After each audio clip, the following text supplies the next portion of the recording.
Hi there, this is Justin Krane, certified financial planner professional and founder of Krane Financial Solutions. Welcome to Money You Got This. So how can you really live? How? By uniting your business money, your personal money with your life and your business. Word up.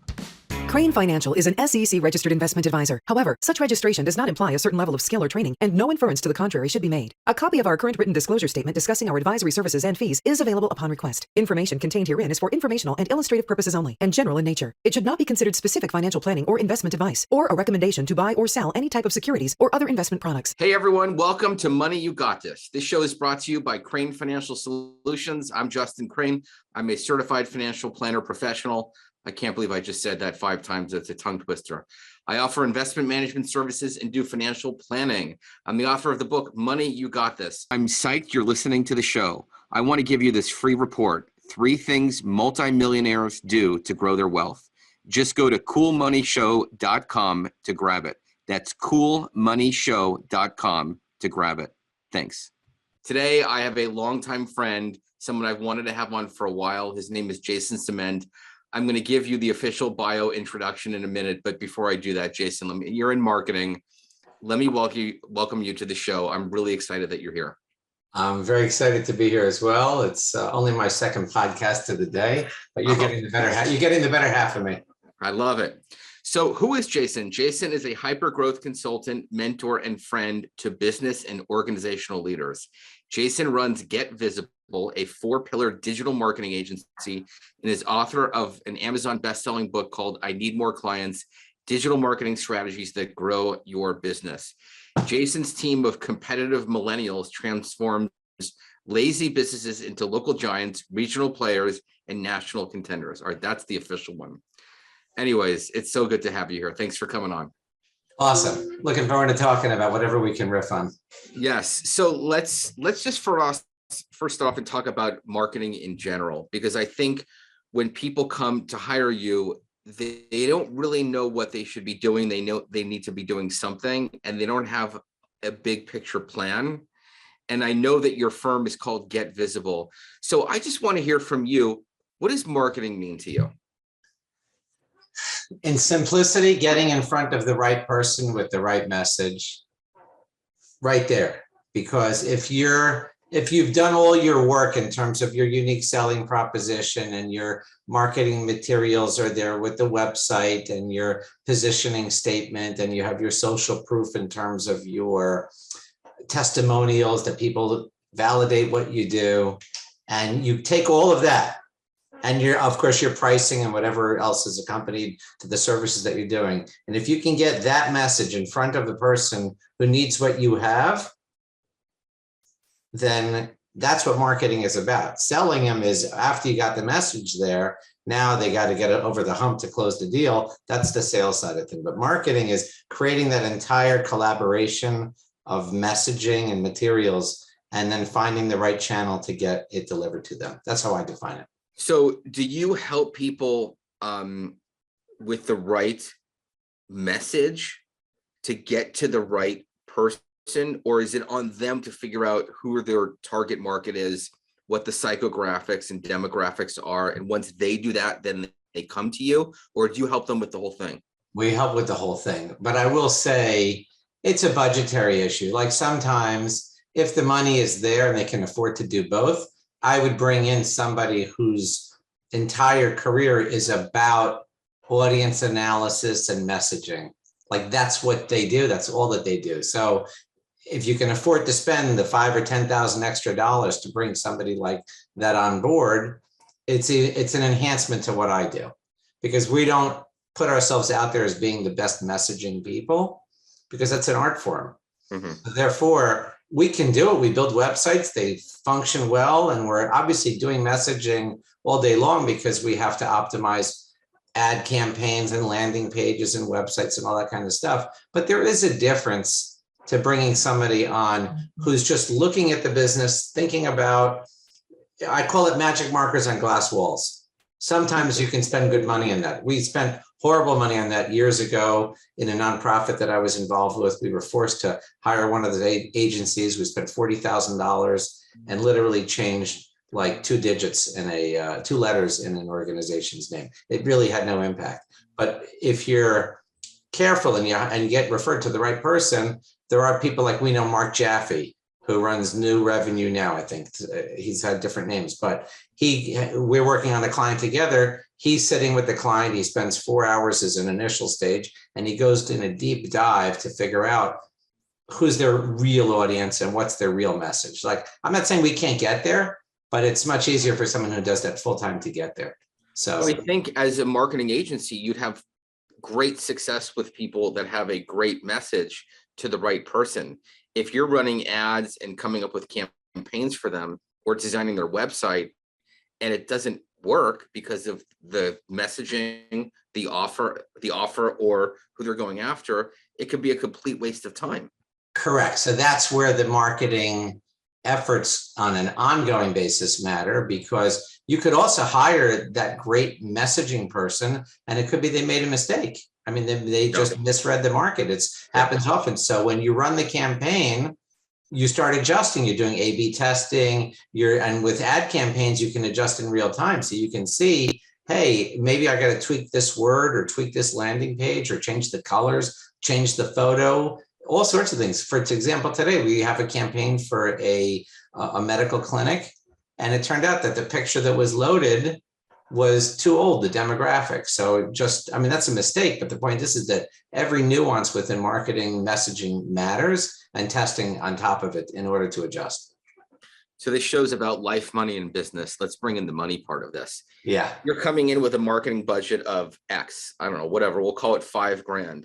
But then pretty quickly you see that you need to pivot, you need to iterate, you need to change, you need to do this. So how do you deal with the financial end of it with clients where they come in thinking they want to spend one thing, but they see that they're going to burn a lot more cash because it takes a lot longer to hone in on the right offer and all that? Right. It's a big challenge. And I have a chip on my shoulder for sure, not wanting people to waste money. Like, I don't like the money side of everything that we do. It just creates too much gravel in the process. It just slows things down and creates friction. And so my partner, Michael, and I are much more focused on the big picture and the authenticity of the campaign to make that bridge between the client and his client. So when they come in with a budget, we sort of put that to the side and say, you know what, that's just a financial, it's a number. Let's not talk about that number. Let's talk about what your needs are, because your number could be too high, could be too low. 5,000 means a lot of different things depending on which channel you're in, because you could spend 5,000 on a beautiful website. You could spend 5,000 on an ad campaign with a garbage website. So it really depends. Is the channel where you're going to reach them, is it going to be a search engine? Is it going to be an interruption with a Facebook ad? Is it going to be LinkedIn outreach? Got to figure out the channel first and who they're trying to reach and where they can be found before you worry about the money. And maybe that's the conversation to get away from the money, is to, it's not distract them, but it's to get their focus on what really we have to talk about, which is the money, and not the money, which is the goal of connecting them with their potential clients. Okay, I want to just poke one more time, because I am a money guy. So someone comes in and they're expecting to spend X, whatever that is. And generally what I've seen with entrepreneurs that do marketing is that it takes them longer to dial it in for whatever reason. Either they're not sure on what their message is, or the offer doesn't work, or the ad doesn't work, or it just takes longer for whatever reason. So do you talk about that up front with them? Do you get an idea of what their budget is? Do you price your offering as like, look, our fee is this per month, and your ad spend and all of that other stuff is separate, whether it's, PPC or ad spend or whatever? Like, how do you deal with the cash flow part of it for your client as an offering at your firm? Okay, you're raising a good question. And I would say you probably have this experience in your financial planning and wealth management, where you're dealing with someone that worked with someone before and is switching to you versus someone who never did it before. So the mindsets are very different for those two people, because the first one has a frame of reference. The second one has no frame of reference. Yeah. So if the person's coming to me and says, I'm starting something new, or I've never done it before, and I've been a lawyer for 20 years, and now I want to start getting business from the law, they're going to have a dollar amount in their head because they have no frame of reference. So I'll say, okay, look, probably harder for me to change their frame of reference and easier for me to say, look, if you got $5,000 that you're ready to risk right now, let's use that the smartest. So that would be more my inclination rather than saying, I could say they're completely off base if 5,000 won't make a dent, just to use your example. But if I think I can accomplish something, what I would say is, and not to change this dialogue into what do we do with $5,000, but if I had someone coming to me with some number that's low, I'd say, you know what, create a landing page and start an advertising campaign. It's the quickest, easiest way to measure a result and start building metrics of success, because it doesn't cost much to put up a page with a company like Unbounce. It takes a little bit of time to create that message and all of that, but you could start driving ads very quickly and measure the ability to get someone to fill out the ad form or to call your toll-free number or whatever number. Then you have to worry about conversion, but at least, you know, if you could drive 100 people to the page and 10 of them fill out a lead form, you have a metric. Yeah. So it's easier to go to the next level and say, okay, put another 2,000 or 3,000. And especially if one of those 10 converted to a client and it was profitable beyond the 5,000 spend, then you're at OPM level now. Now you're going, let's do more. Yeah. Yeah. A side question on that, is that SpongeBob standing behind you over your left shoulder? Yes, I'll tell you a funny story. So this is my SpongeBob shirt. Okay. And that is my daughter, my third daughter painted SpongeBob for me, because I have a friend who used to be an exec at Nickelodeon, and he says, you got to go to SpongeBob on Broadway. And I called him from Broadway. I was with a couple of my kids, and I'm like, I cannot believe you sent me in as an adult to SpongeBob. Like, I like Three Stooges. I like Batman, as you can see. I'm very much a kid who does adult things, but as an adult watching SpongeBob, that's just over the top. So 3 weeks later, he went and called me from New York. He was at the play, and he brought me back the t-shirt as a present. Nice. And my daughter just painted that because she loves SpongeBob. That's amazing. That's amazing.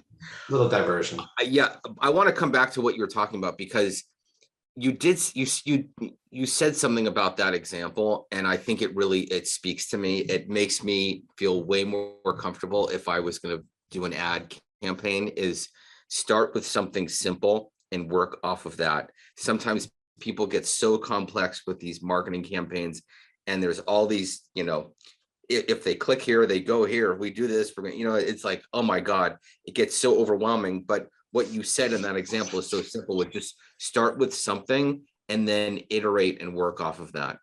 Here, I'll give you the flip side. So we have a client called Philotex Hair, like phyllo dough. Yeah. Philotex Hair. It's two owners. One of them discovered a pill that you can take to grow your hair back.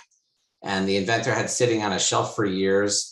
It's all natural. It was designed for health, for wellness. And people started taking it to feel good, like resveratrol used to be years ago. And they started growing hair. So all of a sudden, he didn't know what to do with that. He's not a businessman. He's an inventor. So this owner found out about it, took over the company, and launched this Philotex Hair and everything. He was spending thousands of dollars on ads, and the conversions weren't good. And thousands, probably tens of thousands of dollars. The conversions weren't good. They came to us and said, hey, what should we do? We revamped their social strategy. We revamped just the landing page for their website. They ended up using it for the whole website. And instead of spending high amounts of money on ads, we said, pull it back, spend $1,000, $1,500 and start improving your metrics of conversion before you blow it out. So, and they're smart people, but they weren't digital people. They were offline marketing geniuses, right? And so now all of a sudden they're selling on Amazon. Their website is doing better. They have over 10,000 followers in Facebook. Like, their brand is starting to evolve. And what will come with that is, you want to get to OPM stage eventually, you know, other people's money. What is OPM? Hey, you're other people's money. Yeah. Right. So when you know what your metrics are and you're spending $1 and you're bringing in $1.10 or $1.25, or you're bringing in less, but you have lifetime value, so you're going to make it up over time. That's awesome. So here we took a company that had gone through 2 previous agencies and blew a lot of money on different things that were, let's try this, let's try that. And it was not organized and it was not sequenced. Now that's, so you can always think about that $5,000 budget, even to the level of a campaign by itself. So you could say, I got 5,000 for this, 5,000 for that, 5,000 for that, but it's all within a framework. That's the key, not just random things. So this is a show about business too, and I want people to learn from you because you've been around the block. So let's talk about the fact that you've been around the block. You have a law degree. I think you were a CPA, and you're now doing marketing, and you have like 18 kids. Like, what is happening? Like, what's going on? It's like you started law, you went into accounting, you're doing marketing. Like, how did that happen? Give me a quick answer on that one. Probably because my marketing teacher wanted to flunk me, and this is all getting back at her. Yeah. You know, it's sort of like my speech teacher also gave me one of those. The only 2 teachers I had in college that gave me a problem were teachers that had my older brother who was a 4.0 student. So I was not a 4.0 student unless I really liked the class. So now I do public speaking all the time, and I run a marketing agency, which is damn funny. So ultimately what happened was I was a CPA for the top firm in the country back then that dealt with real estate. They called it the Gilded Sweatshop. We used to work crazy amount of overtime. The partners made more money there than anywhere else. And I had a good gig there, but I left to go to law school, passed the bar, was standing in this courtroom getting sworn in as a lawyer, thinking to myself, I don't want to do this right now. I had just gotten married. I could always be a lawyer. When we moved to LA, we were living in New York City. Let me try business. And a friend of mine, this is 1996, he said, you know, you should try this thing called the internet. And there was no GoDaddy or register.com. These didn't exist. You had to know somebody to get a domain name. So I registered 2 domains. I paid $350 for regular .com domains and launched a business in 1997, I think. Got funded in 99 by a big incubator, used that money to buy a house, not the whole house, but a good chunk of it. And the kitchen. Exactly. Well, but and then in 2000, so that was 99, the market crashed 2 months later. So the funding never finished, but I kept the business alive for many years. And then in 2003, I actually bought out the software company that was managing my website. So now I own a piece of a company that builds commercial websites like for e-commerce. It's called Adricom. It stands for the American Dream Company because the main owner always wanted to move to America. So now he's here. Yeah. And it's hysterical because he's Israeli and Russian living in Orlando in a Brazilian neighborhood where no one speaks English. So he's completely screwed. There's a melting pot for you. Wow. Right? Anyway, so the bottom line is in 2005, one of my first employees called me. He had left already. He was doing advertising and SEO for another company. He said, let's open up a consulting firm and offer marketing services to your e-commerce clients, because I inherited about 30 clients when I bought the company. So we started selling that. For a year, we worked only at night. We wouldn't talk to each other during the daytime because he had a job and I was running a business. And then after a year, we had enough clients. He quit, and we've been growing the business since then. We started as LA Design, and then in 2016, I wrote that book, I Need More Clients, and I bought the domain Get Visible, or we bought the domain and we rebranded the whole company. That's amazing. That's amazing. So, okay, so this is a question that I think I know that you have to deal with this, and the clients that I have and the people listening, they have this issue where you're managing like 20 million things at one time. You have staff, you've got clients, you've got this, you've got that. Like, the business model of an agency is very, very hard. It's very labor intensive. There's a lot of staff, a lot of moving parts. That's your biggest line item expense, I would think. Yeah. Right. Yeah. How do you manage having all of these balls up in the air with so much going on and not lose your sanity and stay focused? You want to know, that's the easiest part of my business, actually.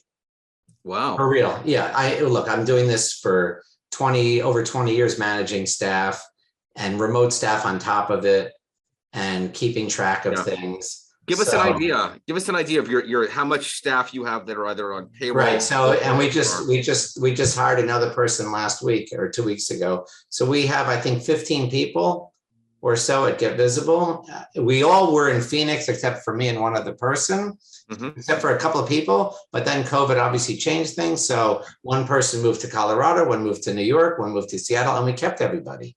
So we have a couple of people overseas.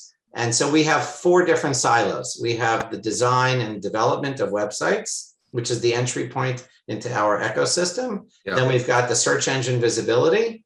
Mhm. There's a few people, each silo has a few people. So there's a couple of people in there. Then there's 3 people in the social media who are creating all the social media posts and doing engagement and running the advertising. Then there's the 4th department, which is just LinkedIn and communications. So that's a whole different business process. But the fact of the matter is, what I discovered with my partner about at the beginning of COVID is it's all about the team. Yeah. And we've been doing this for 17 years, something like that. And we now have the best team that we've ever had. And it's not about money. Money's part of it, but it's really not about money. It's the right hire and the right mindset on top of the capability. Capability always has to be there, but this is beyond that. This is what type of critical thinking do they have, number one. And number 2, which is above that, is what's the commitment outside 9 to 5? And it's not that we're looking for overtime. It's like, do you take it home with you and want to solve a problem? So you're emailing the boss at 7 o'clock or 8 o'clock at night because you wanted to ask a question while it's fresh in your head. So if you're clocking out at 5 or 5:30 and you never do that stuff on the weekends or after, wrong mindset.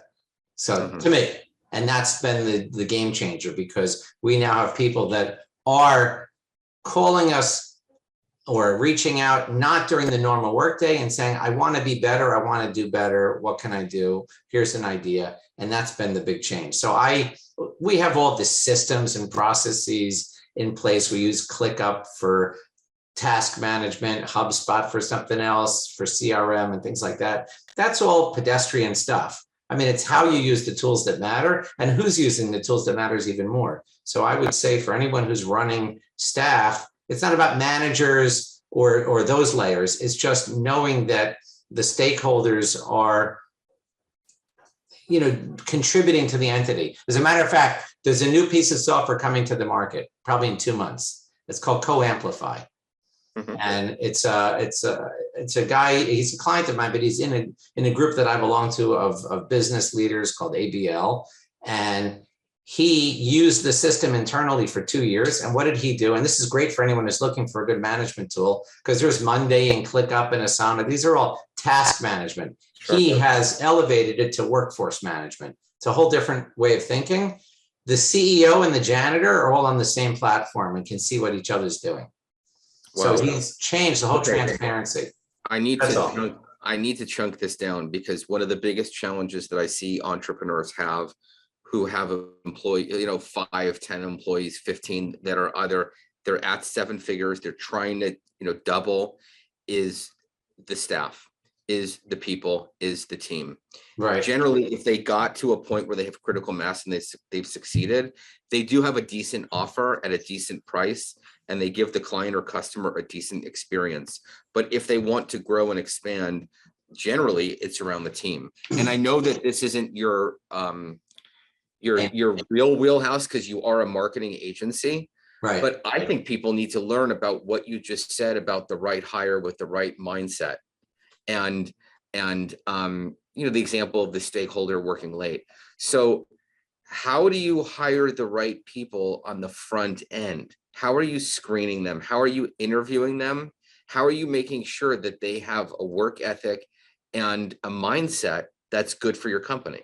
Right. So it's sort of funny. Like I went to Turkey a couple of months ago and got a hair transplant. And so there's like 50 different places. How do you pick one out of 50? It's like picking an employee in a certain way. They all have beautiful spas and they all have nice websites on some level and reviews. And I picked one because they were the first one to tell me they could deal with kosher food. And it made me comfortable in an uncomfortable environment. So when I'm looking for an employee, the starting point is to go through the checkbox of skill sets and experience and things like that. And you're looking for the intangibles, I would say. So you can't ask them to get a meaningful answer on, are they going to work overtime and it's not about working overtime. Again, we're not 3 days a week. We're not even in the office. So I'm not counting hours and things like that. Everybody's measuring their hours for their own sake to make sure they're getting their jobs done. But you're looking for stuff inside their narrative, inside their story that stands out.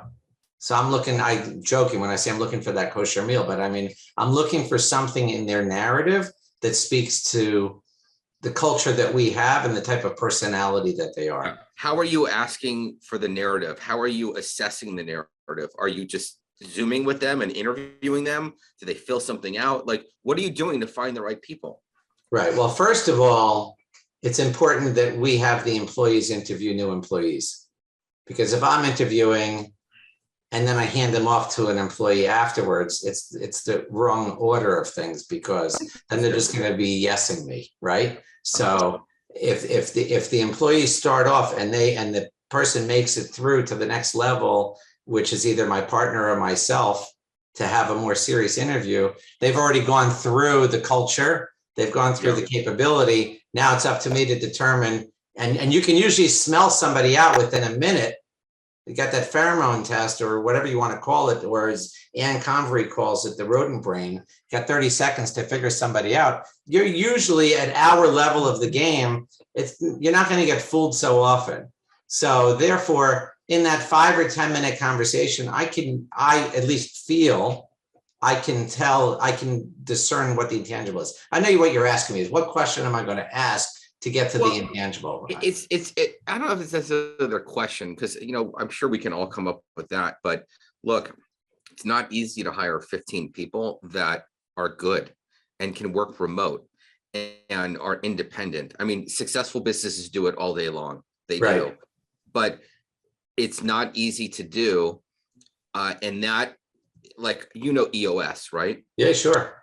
Okay. I mean, I don't have EOS yet. I might go down that path, but I'm hiring and growing and doing all of that. It's not an easy thing to do. And on the flip side, the people that I see that are struggling with the hiring and the right people, their energy sometimes goes to that, and they put marketing on hold. They're like, I got to get the right people in my company before I then go spend money on marketing. Right. So it's a big challenge.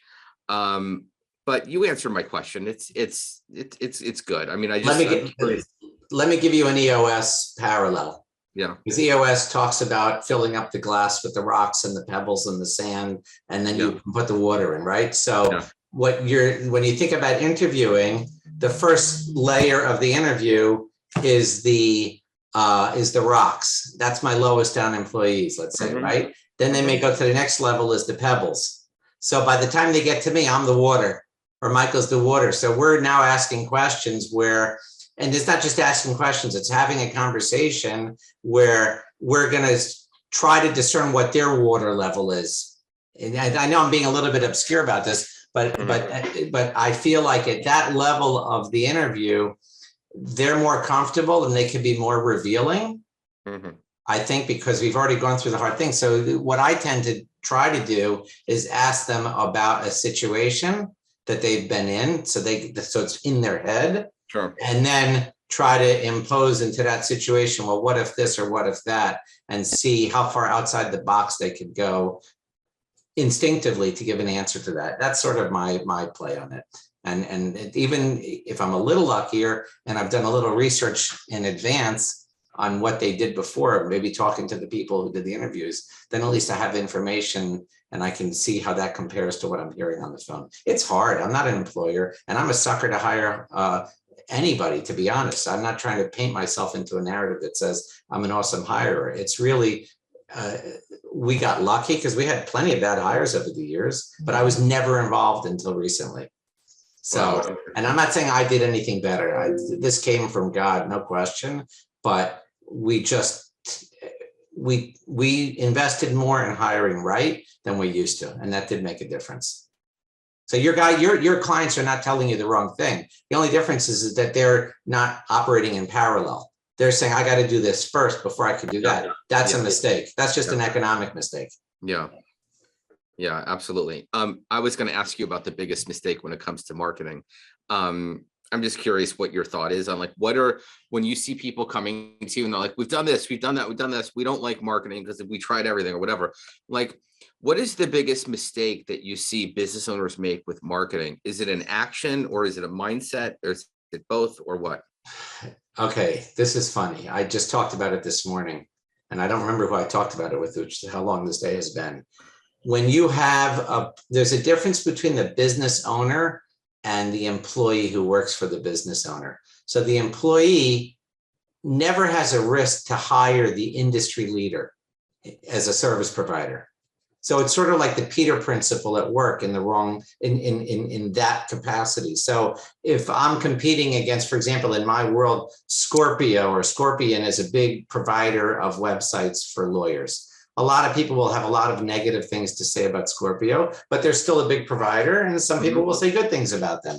But if I'm the employee sitting in a law firm and I'm saying, well, who should I hire? I'll never get in trouble for hiring Scorpion. So I have to take a risk with my career to hire not Scorpion. So from the business owner's perspective, they are making a mistake if they just blindly go with an industry leader in whatever they're doing without forcing the employee to validate why they're making that choice beyond the fact that they're the industry leader. To me, that's probably the biggest mistake that happens because you lose so much time. It's like hiring wrong. You're also outsourcing wrong when you're hiring someone on the outside to do work for you. So if your team internally is not bringing in the player for the right reason, you sort of get screwed as a business owner. That would be one. I'll give you a second one just because we have a couple of minutes. The second one is if you're not measuring results fast enough, then all of a sudden you spent too much money. So like we have a client who is spending money and he wasn't fast enough to realize that the ads, we weren't managing this piece of it, but he wasn't fast enough to recognize that he had spent 20 grand on an ad campaign before he realized that that particular channel wasn't performing. So the faster that you can, it's what's his name? Peter Drucker used to walk into big companies and he would say, tell me what you've shelved rather than what you're pursuing. So, he was the biggest management consultant in the 20th century. It's the same thing here. Which campaigns are you shelving so that you can focus? It's like betting 5 times black. Don't bet red, bet black again. Go with the trend. Well, I think in your first point, the subtlety was that it's okay to be different. And if you are different, it could work. It could really, really work. You don't have to hire the Scorpion website. You can hire a boutique growth agency like Get Visible to get you to where you want to go. And there's nothing wrong with that. But you're so afraid to take a risk to do something different because everyone's going with the main person. Right. And I think that applies to marketing in general. Like that sometimes you have to be polarizing, and you have to really be that purple cow, as Seth Godin talks about, where you got to be like, wait, what was that? So think of your business. You're on your own. You don't work with a big bank. You're not part of Wells Fargo or whatever. And that has its own drama because people feel like they're just a cog in a large wheel and they don't get that individuality. But at the same point, people don't get in trouble going to the big bank. In their mind, they think I'm going to the big bank. They're the big bank. So we both fighting against the same machine of wrong thinking by the business owner or the person with the money. And they're not realizing that, yes, you need to validate testimonials and check referrals. That's really important and get a good sense of the person you're being sent to and don't get blinded by a brand. Yeah, for sure. I want to end just and ask you this question and just hear your thoughts. How good does it feel when you work with a client, you give them a marketing plan, you have a little bit of, drama and headache and, back and forth on making it work, but ultimately it works and they succeed? Here, look at this. I sent a text message to a business manager for a Hollywood celebrity today, and they want to hire us to do something. Of course, I'm not going to tell you who it is, Good morning. I just got your email. When you have a minute, let's have a quick chat. Your email is actually amazing. I will go over it with my client and get back to you ASAP. And this was like we had a 10-minute conversation. I gave her a whole proposal of what to do to clean up her client's listings on Google because there's negative stuff out there that she doesn't like. One guy called me. He's like, people found his address, fans of his, and they're coming to his house. You know what I mean? So, and someone asked me after I got that text message, I had a meeting that said, how you doing? And I said, well, today I'm doing pretty awesome. I said, I decided I want to feel like a human being today that enjoys the positive reaction from a client or a prospect, even though I know it's very like, come on, you're better than that. But at the same point, I don't need to be better than that. I should enjoy it. I should relish it. I worked hard. You don't get validated often in life that, let alone that quickly, that often. And so I sort of joke, we'll go personal for a second, that like I went to therapy twice in my life that with my wife, and it was so not worth it for either of us, so we stopped. And I look at a lot of my friends, especially before I was married, a lot of people were in therapy, and so often one of the defining reasons that people go is they're looking for validation. And I knew a guy who was a top interviewer on Oprah for divorced families, and he would say statistically that like men would cheat not with a prettier girl, but with a girl who validated them. So I say in the context of you asking, like, how does it feel? It feels really awesome when you have good work being rewarded by good results, by the client coming back and saying, hey, you did a great job, or let me write a review for you on Google. Like, that's all good. And you see, I'm not even talking about the money. Like the money, that's just a circumstance that is a measurement, but that's not the reward.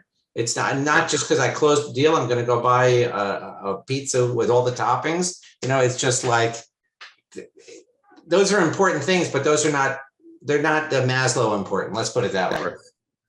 Well, where can people go to get more information about you? They should bother my partner. Number one, don't bother me. Go to getvisible.com or email me, jason@getvisible.com. I'm pretty public. You can see, if you type in my name on Google, there's a whole load of things out there. Get Visible. You also have a great newsletter. It's weekly, right? No, it's whenever I'm in the mood. Oh, okay. Because you send it about but like there's so many good ideas with that. I mean, too many good ideas in one email, if you ask me. I know. You're one of my critics. Good. It's great. I'm like, how did he come up with that?